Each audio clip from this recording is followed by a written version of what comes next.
kusalı doğuşudur. Çirkin keldiğimini da uşul günü bir ot korkum albayımın tomuzudur. Çok benim aklım kelek başka çaydı. Cazgırmaz cazgırma işin içtir. Çok benim sezgin geldi düğüne geldi. Sağlamıştım sargaymaz avut gücüm, avut gücüm.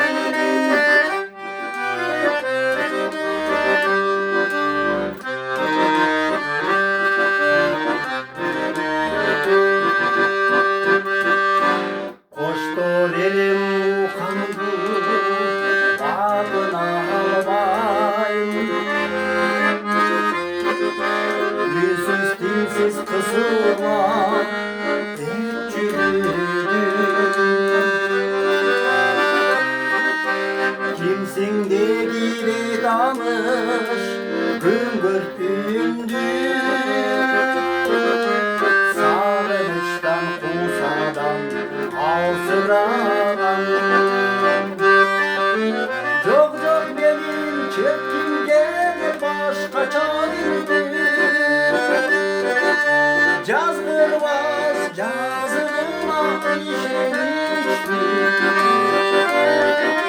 Çok benim sezgin gene düğüne geldi.